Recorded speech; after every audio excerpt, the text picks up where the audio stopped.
প্রিয় দর্শক বন্ধুরা, এই মুহূর্তের জন্য অর্গানাইজার, টিচার বা সংগঠক শিক্ষকদের অত্যন্ত গুরুত্বপূর্ণ কিছু খবর আপডেট উঠে আসছে।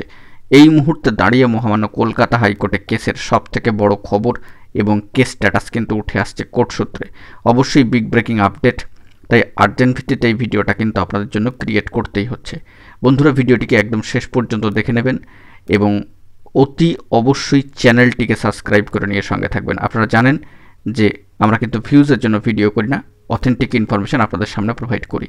চলুন সরাসরি অন স্ক্রিনে গিয়ে বিষয়টিকে দেখে নিই। বন্ধুরা, আমরা চলে এসেছি মহামান্য কলকাতা হাইকোর্টের অ্যাফিলিয়েটেড সাইটে এবং সেখান থেকে দেখতে পাচ্ছি মহামান্য কলকাতা হাইকোর্টের অত্যন্ত গুরুত্বপূর্ণ ডিভিশন বেঞ্চে একটি মামলা অর্গানাইজার, টিচার বা সংগঠক শিক্ষক রিলেটেড। এই মামলার ক্ষেত্রে পরবর্তী শুনানির দিনক্ষণ কিন্তু অত্যন্ত গুরুত্বপূর্ণ এবং কাছেই। সেটি হচ্ছে আগামী 28 এপ্রিল 2025। অ্যাপ্লিকেশন টু স্টেজে এই মামলা কিন্তু রয়েছে, অবশ্যই ডিভিশন বেঞ্চে। The chairman ad hoc committee north 24 Pargana DPSC versus the West Bengal organiser primary teachers association. অত্যন্ত গুরুত্বপূর্ণ এই মামলা আগামী 28 তারিখে রয়েছে মহামান্য কলকাতা হাইকোর্টের ডিভিশন বেঞ্চে।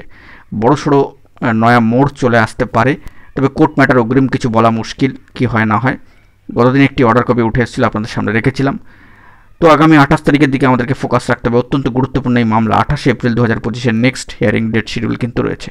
এখন এটুকুই, ভালো থাকবেন, চ্যানেলটিকে সাবস্ক্রাইব করে রাখবেন এরকমই অথেন্টিক নিউজ আপডেটগুলি পাওয়ার জন্য। ধন্যবাদ।